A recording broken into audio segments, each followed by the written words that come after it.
Título: El nuevo director me corrió una semana antes de mi retiro, pero el viernes llegó la presentación clave Ricardo Vargas, con 64 años a cuestas y la piel curtida por el sol mañanero de la Ciudad de México que se colaba por la ventana de su departamento en la colonia Portales.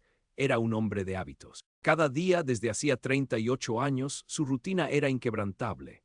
A las 6:00 am, el aroma a café de olla con canela y los chilaquiles verdes que su esposa, Elena, preparaba religiosamente los sacaban de la cama. Un beso en la frente a su compañera de vida, el susurro matutino de que te vaya bien, mi amor que ella le ofrecía, una revisión rápida de las noticias políticas y económicas en el Reforma, mientras el chile serrano de los chilaquiles le picaba en el paladar, y luego el ajetreo para enfrentar el tráfico infernal de la calzada de Tlalpan. La vista desde su ventana era la misma de siempre. El tianguis ambulante en la esquina empezando a montar sus puestos, el panadero en bicicleta repartiendo bolillos y el constante murmullo de una ciudad que nunca dormía, pero que despertaba con un ritmo peculiar cada mañana. No importaba si llovía a cántaros y el microbús salpicaba lodo al pasar, o si el smog lo ahogaba y el aire se sentía denso como gelatina, don Ricardo, como le decían sus colegas en maquinaria pesada del Valle S. ADC-V, siempre llegaba a las 7:30 am en punto. Su puesto como jefe del Departamento de Proyectos Especiales no era una silla de oficina cualquiera. Era el corazón pulsante de la empresa, el lugar donde las ideas más descabelladas tomaban forma de planos, donde los desafíos ingenieriles más complejos encontraban solución, y donde los clientes más difíciles se convertían en contratos millonarios que aseguraban el sustento de cientos de familias. Su oficina, en el quinto piso de un edificio de ladrillo rojo en la colonia del Valle, era un santuario personal, un reflejo palpable de su historia en la empresa. Planos viejos y desgastados colgados en las paredes, algunos con anotaciones manuscritas que solo él entendía. Fotos amarillentas de equipos de trabajo sonrientes de décadas pasadas, con Ricardo visiblemente más joven en el centro. Una pila de carpetas, meticulosamente ordenadas por proyecto y fecha, cada una un tomo de conocimientos acumulados, y una cafetera humeante que nunca se apagaba, dispensando el amargo elixir que lo acompañaba durante sus largas jornadas. Ricardo no era solo un ingeniero experimentado, era un artesano de la ingeniería, un hombre que entendía el alma de las máquinas como pocos, capaz de prever fallas, optimizar procesos y empatizar con las necesidades de los clientes con una intuición casi mística. Sus colegas más jóvenes, como Juan Carlos, se acercaban a él no solo por consejos técnicos, sino por su sabiduría de vida, por esa forma de ver los problemas no como obstáculos, sino como rompecabezas a resolver con paciencia y astucia. Su mayor orgullo era el proyecto Quetzal, una línea de producción automatizada de última generación que había diseñado y supervisado desde cero para Cementos Titán,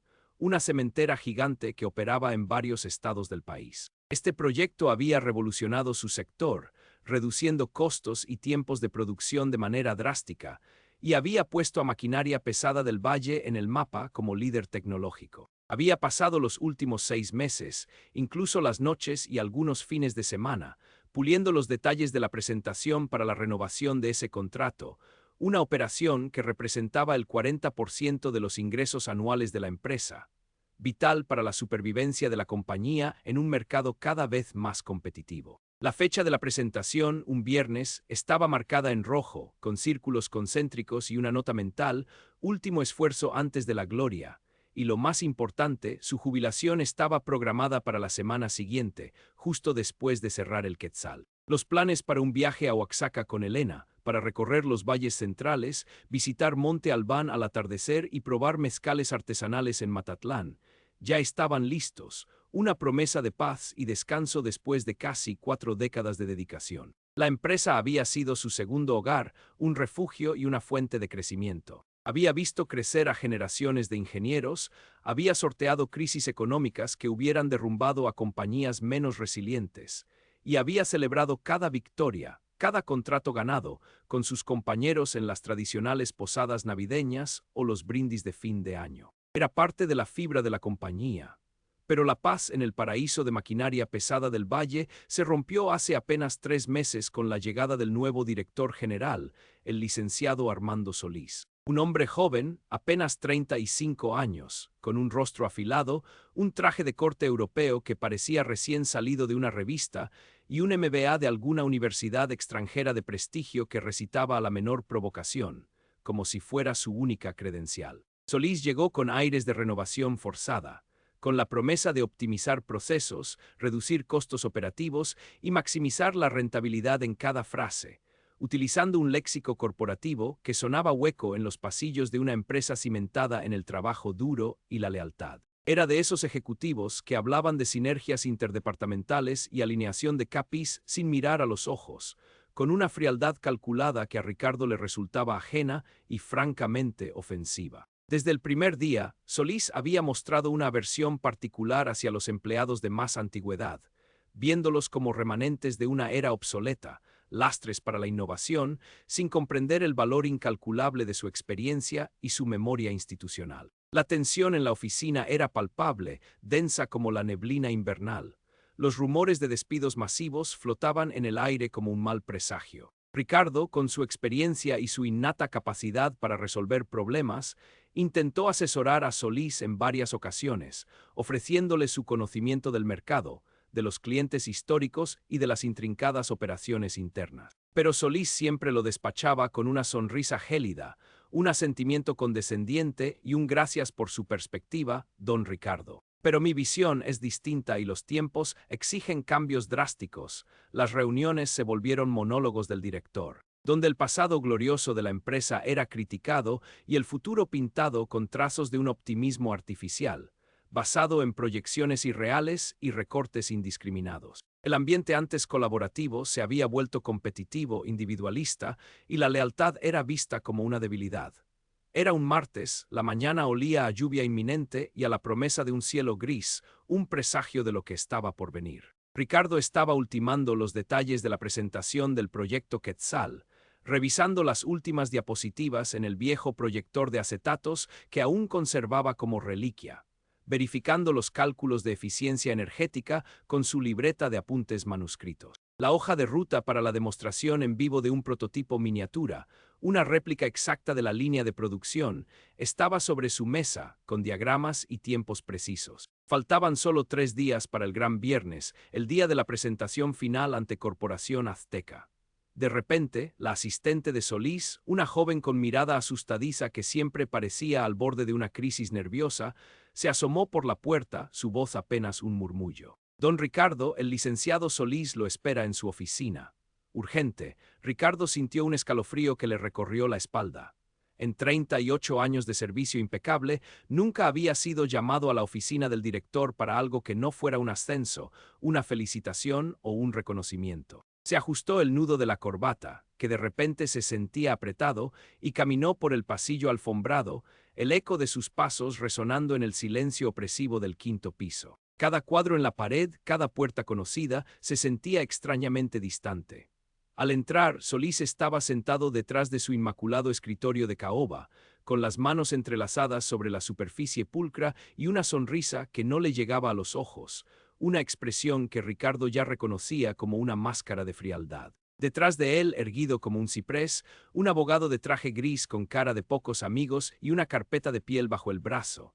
Don Ricardo, tome asiento, por favor, dijo Solís con una voz falsamente amable, casi melosa. La formalidad era un mal augurio. Ricardo se sentó en la silla de visita, su corazón latiendo con fuerza, un redoble de tambores en sus oídos. Sucede algo, licenciado. Espero que no sea nada grave. Solís se inclinó ligeramente, como un depredador acechando a su presa. Sí, don Ricardo. Verá, en la búsqueda de una estructura más ágil, eficiente y, sobre todo, rentable, hemos tomado decisiones difíciles y estratégicas. Valoramos enormemente su trayectoria, su lealtad inquebrantable. Pero la empresa necesita una inyección de juventud, de nuevas ideas, de perfiles más adaptados a la dinámica del siglo XXI. Hizo una pausa dramática, saboreando el momento. Hemos decidido prescindir de sus valiosos servicios. Su contrato termina hoy mismo. Al finalizar esta conversación, Ricardo sintió un golpe en el estómago que le robó el aire. El mundo se detuvo. El zumbido de las computadoras, el murmullo lejano del tráfico, todo se volvió mudo. El aire se le fue de los pulmones. Discúlpeme, licenciado, dijo hoy mismo. Pero mi jubilación está programada para la próxima semana, y la presentación del proyecto Quetzal es el viernes. Yo he trabajado en eso por meses, sin descanso. Nadie conoce los detalles técnicos y comerciales como yo. Es la joya de la corona. Sus palabras se atropellaban, la incredulidad y la ira pugnando por salir. Solís soltó una risita seca, desprovista de humor. Con todo respeto, don Ricardo, la empresa no puede depender de una sola persona, no podemos arriesgar la operación por individualidades. Tenemos un equipo de ingenieros jóvenes y brillantes. La información está documentada en nuestros sistemas. Además, su jubilación es un tema personal, don Ricardo, no un compromiso contractual de la empresa para mantenerlo indefinidamente. Aquí tiene su finiquito. El abogado, sin inmutarse, deslizó una carpeta gruesa sobre la mesa con un documento firmado y sellado. Incluye una compensación adicional por años de servicio, un gesto de buena voluntad por parte de la dirección. La indignación subió por la garganta de Ricardo, un nudo amargo y caliente. Un gesto de buena voluntad, después de 38 años de entregar mi vida a esta empresa.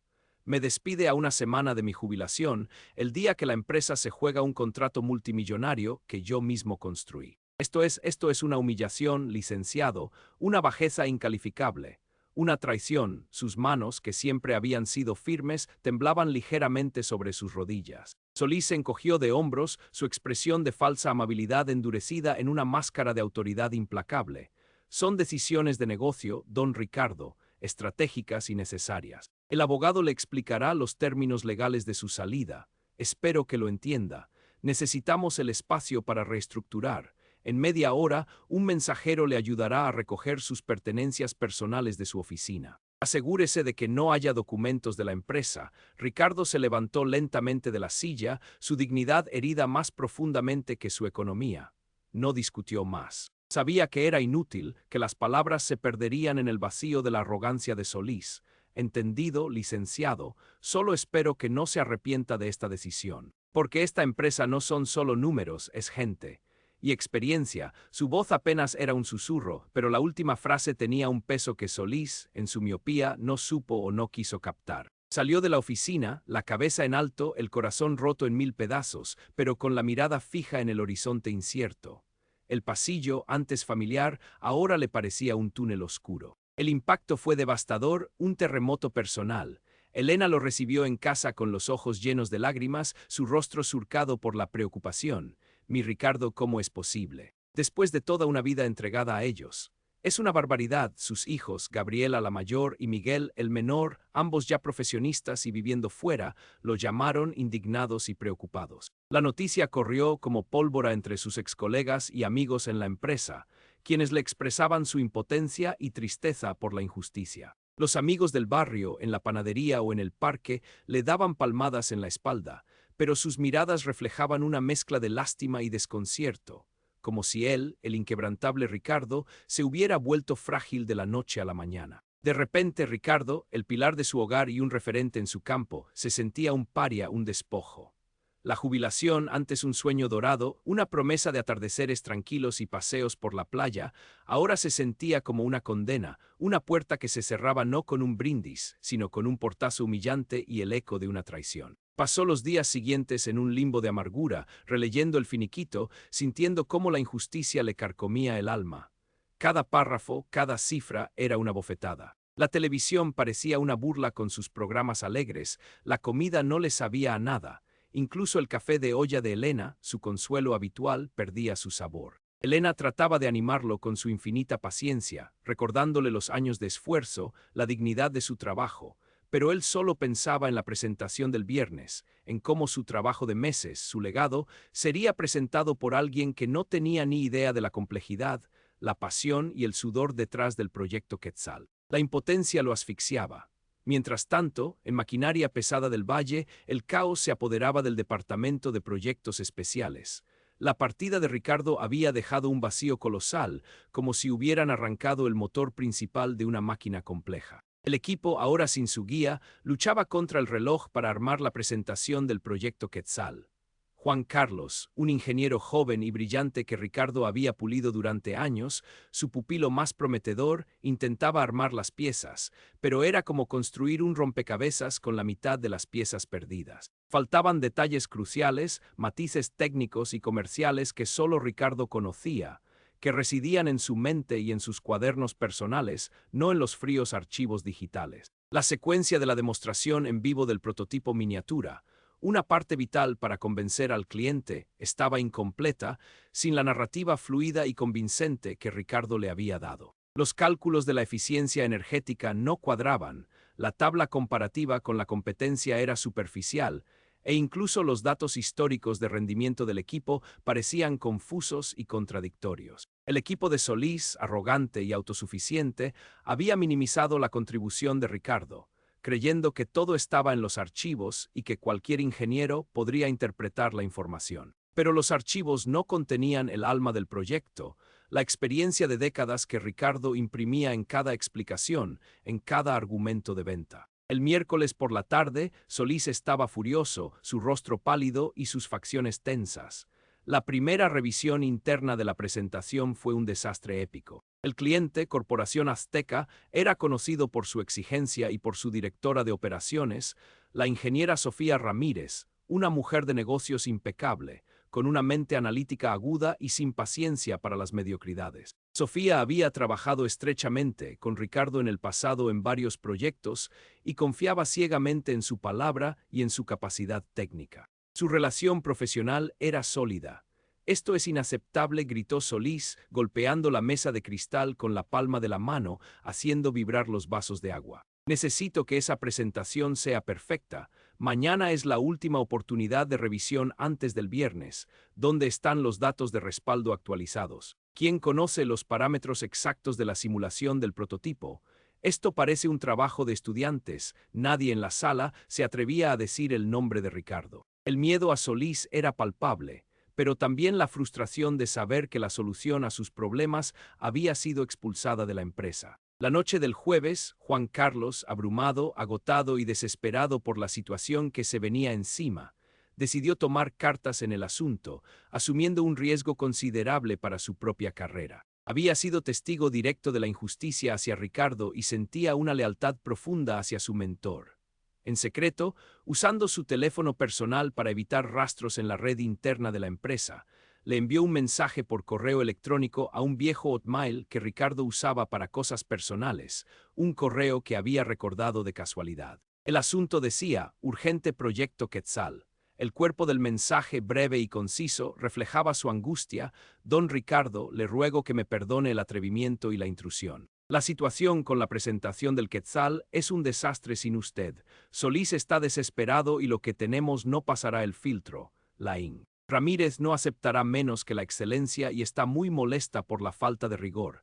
Sé que es mucho pedir, sé lo que le hicieron, pero la empresa, su legado, está en juego. No sé qué hacer. Si pudiera, aunque sea un consejo. Gracias, Juan Carlos». Ricardo leyó el correo sentado en el sofá de su casa, con el silencio de la noche como único testigo. La pantalla del viejo monitor emitía un brillo azulado que se reflejaba en sus gafas. El mensaje de Juan Carlos era un grito de auxilio, pero también una reivindicación silenciosa de su valor, un reconocimiento de su insustituibilidad. Sus manos temblaban ligeramente mientras releía las palabras. Una mezcla de ira y dolor se mezclaba con un resquicio de esperanza y un sentido del deber. Podría ignorarlo, dejar que Solís se hundiera con su propia soberbia y ver cómo maquinaria pesada del valle perdía un contrato vital. La venganza sería dulce. Pero era el proyecto Quetzal, su proyecto, su hijo profesional, el resultado de años de esfuerzo, de noches sin dormir y de incontables cálculos. Y la empresa, a pesar de Solís, seguía siendo parte de su vida, la gente que había visto crecer, sus amigos, sus antiguos compañeros. El honor pesaba más que la rabia. Elena lo encontró en el comedor, con el brillo de la pantalla en los ojos, una sombra de preocupación en su rostro cansado. «¿Qué pasa, mi amor? ¿No puedes dormir?», le preguntó con dulzura, sentándose a su lado y acariciándole el brazo. Ricardo le mostró el correo electrónico. «Es la presentación, Elena. Están en serios problemas. Y Juan Carlos me necesita». Elena lo miró a los ojos, supo lo que él estaba pensando sin necesidad de palabras. Lo conocía mejor que nadie. Haz lo que tengas que hacer, Ricardo. Tu honor y tu trabajo bien hecho valen más que cualquier cosa. Demuéstrales de que estás hecho. Ella le dio un beso en la frente. En ese momento, Ricardo supo que no solo debía actuar por la empresa, sino por sí mismo, para cerrar ese capítulo de su vida con la frente en alto. El viernes amaneció nublado, una típica mañana gris y húmeda de la Ciudad de México, con un tráfico más pesado de lo habitual.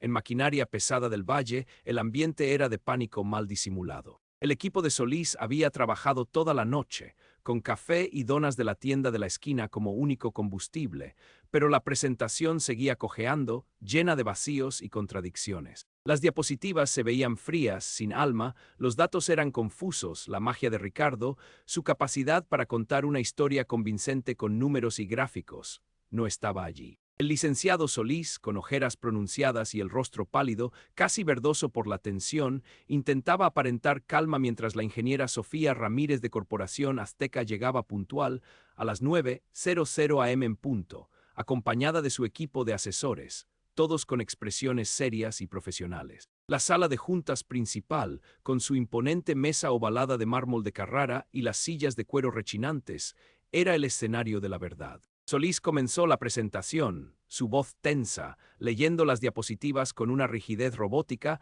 sin la soltura ni la convicción de un experto. La ingeniera Ramírez, sentada al frente con su mirada penetrante y sus gafas finas, no perdía detalle, tomando notas en una libreta de piel. Hizo algunas preguntas incisivas sobre la viabilidad a largo plazo y la escalabilidad del proyecto que Solís no pudo responder con la profundidad necesaria, balbuceando excusas vagas. Las diapositivas sobre la eficiencia energética eran un galimatías de cifras sin contexto.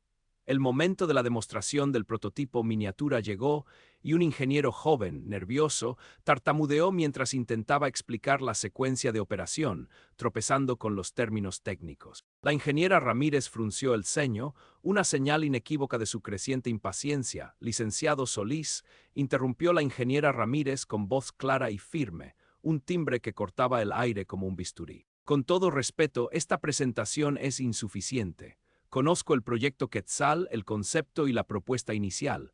Trabajé estrechamente con el ingeniero que lo desarrolló a fondo, el señor Ricardo Vargas, en la fase inicial. Él entendía cada tuerca, cada sensor, cada algoritmo con una claridad asombrosa. Lo que veo aquí es una caricatura, una versión descafeinada de lo que maquinaria pesada del Valle solía ofrecer. Y francamente, me decepciona. Solís se puso lívido, el sudor le perlaba la frente. Ingeniera, le aseguro que nuestro equipo es más que competente. El señor Vargas ya no trabaja con nosotros, por decisiones estratégicas de reestructuración. Eso lo noté, licenciado, replicó ella con ironía mordaz, una ceja arqueada. Y me temo que esa decisión se refleja de manera evidente en la calidad de lo que me presenta hoy. Si no tienen al señor Vargas, esperaba al menos que el trabajo de su equipo estuviera a la altura de su reputación. Necesito respuestas concretas y argumentos sólidos, no balbuceos ni excusas. Mi tiempo es valioso, su tono era una advertencia. Justo en ese momento, cuando el ambiente era más denso que el smog de la ciudad, la puerta de la sala de juntas se abrió suavemente. Todos los presentes voltearon sus cabezas, sorprendidos por la interrupción. Allí estaba Ricardo Vargas. Vestía un traje impecable color azul marino, aunque no el de la empresa, y una camisa blanca que resaltaba su piel bronceada. Su cabello estaba peinado con esmero y su mirada, serena, decidida y llena de una dignidad inquebrantable, abarcaba la sala, deteniéndose brevemente en los ojos de Solís antes de posarse en Sofía Ramírez. Un leve murmullo de sorpresa y alivio recorrió la sala entre los ingenieros jóvenes, mientras Solís lo miraba con furia apenas contenida, la boca entreabierta. Pero antes de que el director pudiera decir una palabra, la ingeniera Ramírez sonrió, una sonrisa genuina que iluminó su rostro profesional. Don Ricardo, qué alegría verlo. Justo estábamos hablando de usted. ¿Se unirá a nosotros? Su conocimiento sería invaluable en este momento. Ricardo asintió levemente, con una calma que contrastaba con la tormenta en la sala. Con su permiso, ingeniera. Me enteré de que había algunas dudas y puntos ciegos sobre el proyecto Quetzal y pensé que quizás podría ayudar a clarificar ciertos puntos técnicos y de negocio que no están del todo claros. Su voz era tranquila, llena de una autoridad natural que nadie en la sala podía cuestionar. Solís estaba a punto de explotar, su cara ya completamente roja. Don Ricardo, usted no tiene nada que hacer aquí. Está despedido de esta empresa. Esto es una intrusión, pero la ingeniera Ramírez levantó una mano, un gesto sutil pero contundente que detuvo a Solís en seco. Licenciado Solís, por favor. Si el señor Vargas puede resolver mis inquietudes y ofrecerme la información que su equipo no ha podido, por mí está bien. Al final, lo que me interesa es el proyecto Quetzal y la viabilidad del contrato, no las políticas internas ni los problemas de personal de su empresa. Entendido, su tono era final. Ricardo se acercó a la mesa de mármol con una naturalidad asombrosa, como si nunca se hubiera ido. Tomó el puntero láser que Solís había dejado tembloroso sobre la mesa y se paró frente a la pantalla. Si me permite, licenciado Solís, ingeniera Ramírez, quisiera mostrarles algo que considero fundamental. Pasó la diapositiva que el joven ingeniero no había podido explicar sobre la eficiencia energética. Aquí, en la sección de eficiencia energética, el cálculo es más complejo de lo que parece en una tabla. Se debe considerar no solo el consumo por ciclo de operación, sino la fluctuación de la demanda energética en función de los materiales procesados, la temperatura ambiente y la humedad relativa, elementos clave en las plantas de cementos Titán. Para eso, desarrollamos este algoritmo de optimización predictiva. Con una precisión milimétrica, usando el puntero en la pantalla, explicó cada gráfico, cada cifra, cada proyección. Su conocimiento era tan profundo, tan orgánico, que las palabras fluían con la naturalidad de un río. Habló de los sensores de vibración avanzados, de los materiales compuestos utilizados en componentes específicos para prolongar su vida útil, de los algoritmos de autoaprendizaje que adaptaban la maquinaria a las condiciones cambiantes del entorno, todo ello con una pasión que era contagiosa. Respondió a cada pregunta de la ingeniera Ramírez con una claridad y una seguridad que desarmaron cualquier duda, anticipando incluso las objeciones que ella tenía en mente. Cuando llegó a la demostración del prototipo, explicó la secuencia con tanta vivacidad que la pequeña máquina, inerte en la mesa, parecía cobrar vida bajo sus palabras, ejecutando cada paso en la imaginación de los presentes. Hizo hincapié en cómo cada innovación del proyecto Quetzal no solo ahorraba dinero a Cementos Titán,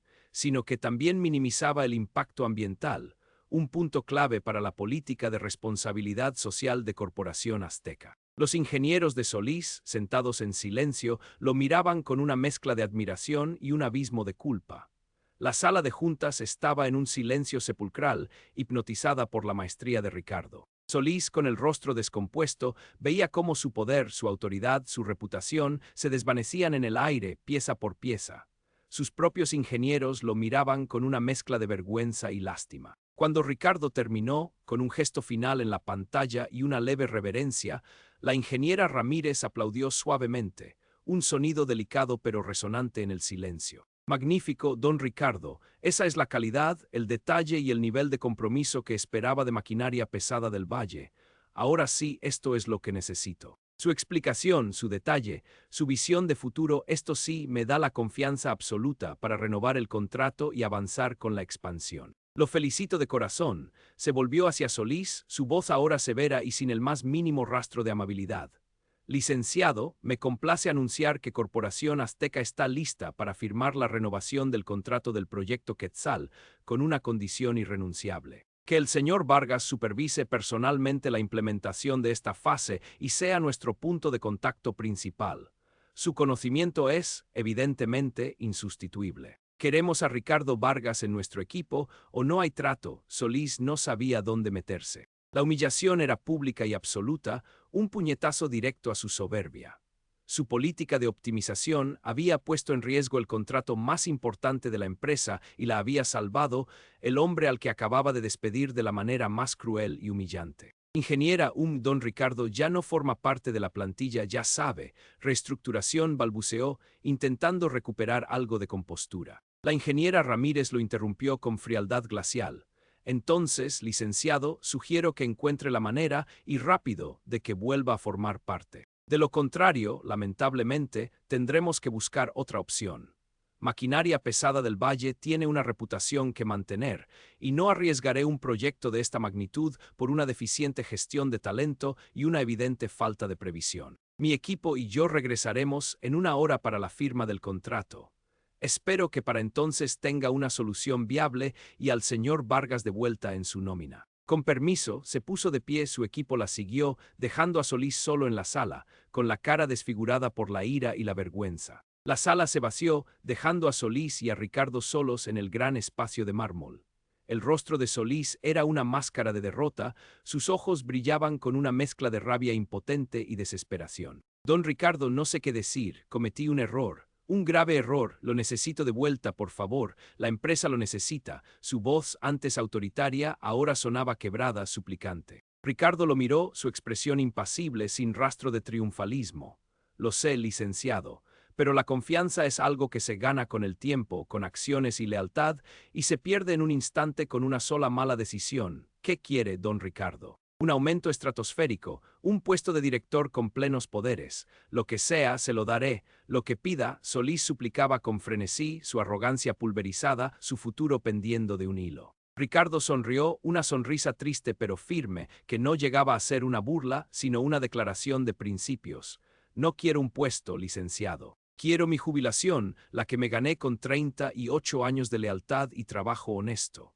Pero quiero que la empresa me la dé con honores, no con una patada en la espalda y en la dignidad. Quiero que el finiquito se renegocie para incluir una pensión vitalicia que refleje asterisco todos asterisco mis años de servicio y mi contribución al proyecto Quetzal, sin descuentos ni optimizaciones que busquen disminuirla. Y quiero un comunicado oficial a toda la empresa, claro y conciso, reconociendo mi trayectoria y mi invaluable contribución al desarrollo de esta compañía, y específicamente al éxito del proyecto Quetzal. Y finalmente, que mi último día sea la semana que viene, como estaba planeado originalmente.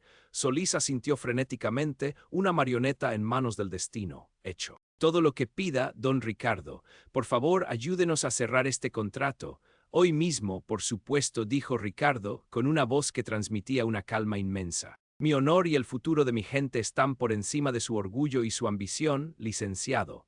Siempre lo han estado. El contrato se firmó ese mismo día, sin contratiempos, con Corporación Azteca. Ricardo, sentado en la cabecera de la mesa, junto a la ingeniera Ramírez, quien le dedicó una mirada de profundo respeto y complicidad, supervisó cada detalle de la negociación final. La presencia de Ricardo en la sala de firmas, al lado del licenciado Solís, fue el epitafio silencioso de la arrogancia del joven director. Una humillación final para Solís, que debía ceder el protagonismo y el crédito a la persona que había intentado destruir. La semana siguiente, Ricardo Vargas se despidió de Maquinaria Pesada del Valle, no como un desecho sin valor, sino como el héroe que había salvado a la empresa de una crisis inminente. La carta oficial de la dirección, redactada por Solís bajo la atenta mirada de un abogado contratado por Ricardo, para asegurarse de que cada palabra fuera cumplida, se distribuyó a todos los empleados, elogiando su trayectoria, su visión y su invaluable contribución al éxito y prestigio de la compañía. El cheque de su jubilación, con la pensión vitalicia acordada, fue el más alto que la empresa había pagado jamás, un testimonio tangible de su valor. El licenciado Armando Solís, aunque mantuvo su puesto de director general por un tiempo, perdió toda credibilidad y respeto dentro de la empresa y en el sector. Su autoridad se erosionó día a día. Sus optimización de procesos fueron escrutadas con lupa, sus decisiones cuestionadas por subordinados que antes lo temían, y sus iniciativas fracasaban una tras otra. Se decía en los pasillos que su carrera en Maquinaria Pesada del Valle estaba sentenciada, que era cuestión de tiempo antes de que fuera optimizado él mismo. No mucho después, la noticia llegó a los medios especializados en negocios. Solís había renunciado, aparentemente para buscar nuevos desafíos y oportunidades en el extranjero. La verdad, sus errores, su soberbia y su falta de tacto lo habían marcado indeleblemente. Nadie lo extrañó en la empresa. Ricardo, por su parte, tomó ese viaje soñado a Oaxaca con Elena. Recorrieron los senderos milenarios de Monte Albán, susurrando historias bajo el sol zapoteco, sintiendo la brisa antigua. Caminaron por los mercados de Tlacolula, sus manos entrelazadas, sintiendo el pulso de la tierra, probando quesillo y tlayudas. La amargura se desvaneció lentamente, reemplazada por la paz y la profunda satisfacción de saberse un hombre íntegro. Había demostrado que la experiencia, la lealtad y el conocimiento no se pueden reemplazar con un puñado de diapositivas bonitas, un MBA recién horneado y una actitud prepotente. Su victoria no fue ruidosa, no fue una venganza sangrienta o un ajuste de cuentas mediático, sino la silenciosa e inquebrantable fuerza de la dignidad humana y del trabajo bien hecho. Había ganado no solo la batalla de un día, sino la guerra de los valores, y lo hizo a su manera, con la verdad de su trabajo, la inteligencia de su actuar y el valor de su silencio. La vida, como las viejas máquinas que tanto amaba, a veces necesita un mantenimiento profundo, una reparación inesperada. Pero su valor reside en las manos que las han mantenido funcionando por años, en la sabiduría acumulada que nadie puede arrebatar. Y Ricardo Vargas, el hombre de hábitos, el ingeniero, el esposo, el amigo, era la prueba viviente de ello.